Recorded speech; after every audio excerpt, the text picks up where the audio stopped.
Okay, so welcome back to this next video in which we're discussing the adaptive immune system and the immunosuppressant drugs. Okay, so we have now drawn out the structure of alpha-phosphoribosyl pyrophosphate, which is this alpha-ribose molecule with a phosphate group off the alcohol group off the 5th carbon, and also a pyrophosphate group off the alcohol group off the 1st carbon here. Okay, and we're going to convert it into what's known as 5-beta-phosphoribosylamine. Okay, now, firstly we're talking about beta, the beta isomer now. So the group off the 1st carbon, the important group, is coming out of the page towards us, and the hydrogen atom off the 1st carbon is going into the page away from us. Whereas before we had an alpha isomer, so the important group was going into the page away from us, and the hydrogen was coming out of the page towards us. Okay, and we've got 5-beta-phosphoribosylamine. So firstly, the ribosylamine means that the alcohol group of this 1st carbon here has been replaced by an amino group rather than an alcohol group now. In addition, the 5-phospho indicates that this phosphate group is off the 5th carbon's alcohol group over here. So that all makes nice sense. So this enzyme, amidophosphorybosyl transferase, is what is going to catalyze this reaction. Okay, so what we now need to discuss is how this reaction is going to be done. So basically, where are we going to get this amino group here from? Well, we're going to get it from an amino acid. So let me draw in the amino acid that we're going to nick this from, and I don't really have space, so let me put it on the other side. Okay, so we are going to get this amino group from the amino acid glutamine, basically. Okay, so let me draw the structure of the amino acid glutamine out. So we'll start off with the core structure of an amino acid. So here is the amino group, the alpha carbon, and the carboxylic acid group down here. Now, the structure of glutamine is that you have this 3-carbon R group here with a primary amide group right on the end, and it's this amine group that we're going to take, not this amine group over here. Okay, because that amine group, that's on any old amino acid, so why would we need this specific amino acid? No, we're not going to take that amino group, we're going to take this amino group. Okay, so this is the amino acid glutamine. Okay, so what we're going to do is we're going to break the bond between this carbon here and this amino group, and you can imagine sending one of the electrons back to the carbon and one back to the nitrogen, and now we've got an amine group that's ready to be bound onto something. Okay, so let's go back up here. Well, basically at the moment we have a hydrogen, we have a hydrogen coming out of the page at us off this 1st carbon here. So we'll chop that hydrogen off, and you can imagine sending one electron back to the carbon and one back to the hydrogen, and then we'll put that amine group onto there, basically. Okay, so that's how we have got this molecule almost now. We're also going to break off this pyrophosphate molecule here. So you can imagine, again, cleaving this bond here. Okay, and sending one electron back to the oxygen and one electron back to the carbon. So now this carbon has got an amino group coming out towards us, and the bond going back away from us, it has got nothing anymore. Okay, well, we can stick on the hydrogen that we've just removed from this front bond here, because remember, originally coming out towards us there was a hydrogen which we just chopped off. We can stick that on to this carbon here, and we'll get this complete molecule. Now what we need to do is discuss how to repair the damage. Well, we're going to take a water molecule as well, so another starting material is going to be water for this reaction, and you're now going to break water up into 2 separate species. So you're going to break one of these bonds, send one electron back to the hydrogen and one to the oxygen. Now you'll bind this hydrogen onto this oxygen's free electron here. So remember, when we broke this bond, one of the electrons went back to the oxygen, so it will have a free bond. And that will create us pyrophosphate. Okay, so two phosphate groups linked together like this is a pyrophosphate molecule. Okay, and that's one of the waste products of this overall reaction. Okay, and pyrophosphate, by the way, is often abbreviated to double P, and then you usually put an I at the bottom. So it's often denoted by PP for pyrophosphate, and then a little I like that. Okay, that I is just like when you write, when you denote just a normal phosphate group by PI, it's the same I as you had there. It just means inorganic. Okay, right. So that still leaves us with this alcohol group here, and also we still have this glutamine molecule where the carbon here has a free electron. We're going to bind that alcohol group onto this carbon to get a new amino acid, okay, and the new amino acid we're going to get has got a restored carboxylic acid group here, and it's the amino acid glutamate. Okay, so here's the core amino acid structure with our alpha carbon and our amino group and our carboxylic acid group, and then the R group of glutamate is now this free carbon carboxylic acid side chain, where these high carbons here have hydrogens coming off them, and then on the end you have the carboxylic acid group. Okay, so this is glutamate, or more accurately it's actually glutamic acid, because glutamate, strictly speaking, is the conjugate base of glutamic acid. So what does that mean? Well, this molecule is called glutamic acid for a reason. Acids can donate protons. This alcohol group here of the carboxylic acid group can donate a proton away. Now when it donates a proton away, you end up with an oxygen with a negative charge here, because the proton goes off without its electron and the electron stays on the oxygen. So you end up with a group that looks like this. Carbon atom double bonded to an oxygen and then single bonded to another oxygen which has a negative charge on it.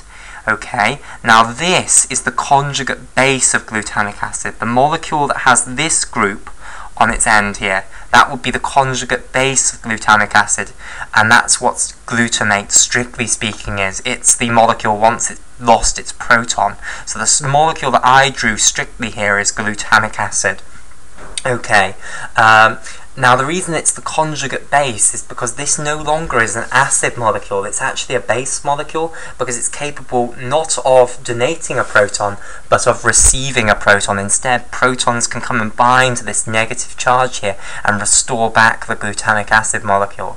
So an acid molecule, once it's donated its proton away, becomes a base molecule, and that's known as the conjugate base of the acid. Okay, and glutamate is the name for the conjugate base of glutamic acid. Okay, so that concludes this reaction that is catalyzed by this amidophospho-ribosyl transferase enzyme. So, Azathioprine is going to inhibit this enzyme. Now, why does that matter? Well, to discuss why that matters, we need to discuss why this 5-beta-phosphoribosylamine matters. Basically, this molecule is needed for the synthesis of adenine and guanine nucleotides, both the DNA nucleotides and the RNA nucleotides. Okay, and if you don't have any of it, then you're not going to be able to synthesize adenine or guanine nucleotides, at least not in B and T cells, which lack other ways of making these adenine and guanine nucleotides.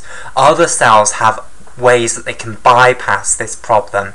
Okay, they have other ways of making adenine and guanine, but if you block this enzyme in B and T lymphocytes, they completely lose the ability to make adenine and guanine nucleotides.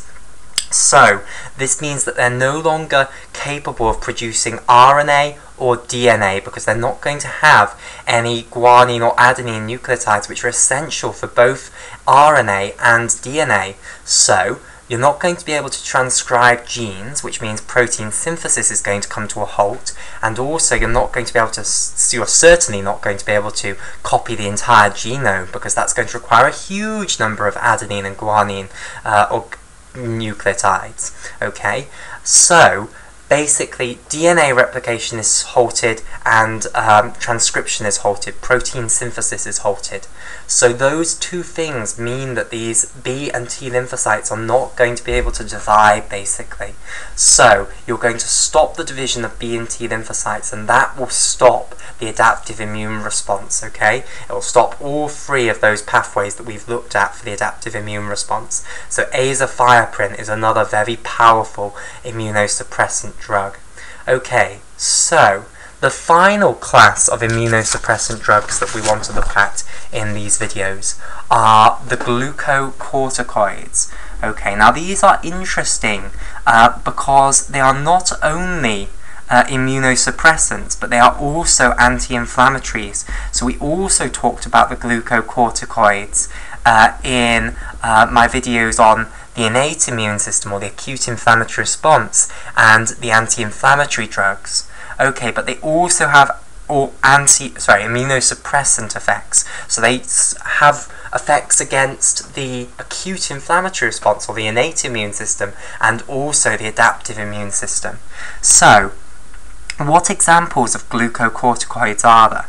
Well, there is hydrocortisone, okay, which is the same thing as the drug, as the hormone, the steroid hormone, cortisol, which is in the blood and is released by the adrenal gland, okay? But when we prescribe it to people exogenously, it's called hydrocortisone, okay?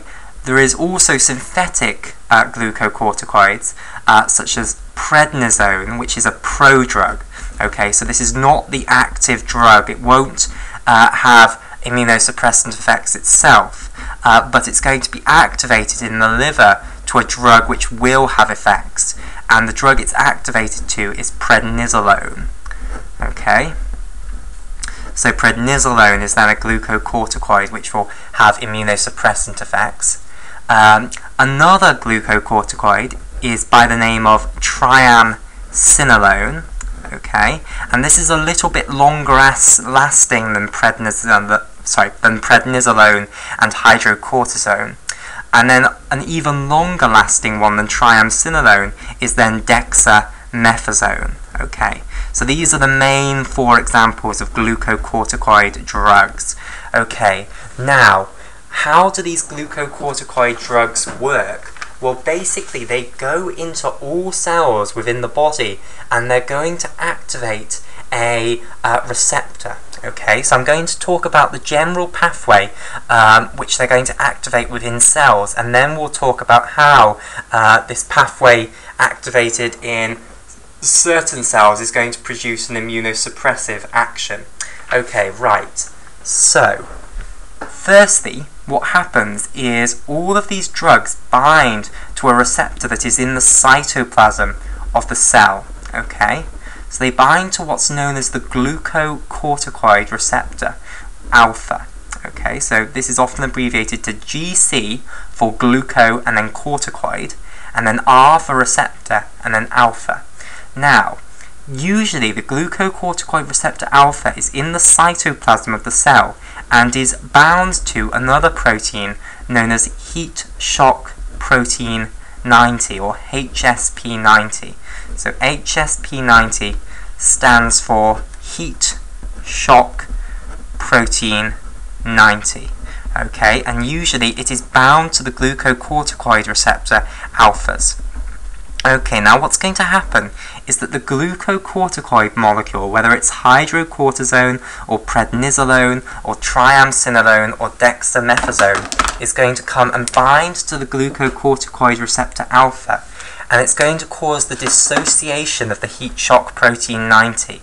So what's going to happen is that that heat shock protein 90 is going to dissociate off. Okay, so now you've got a glucocorticoid receptor alpha which has no heat shock protein 90 bound to it.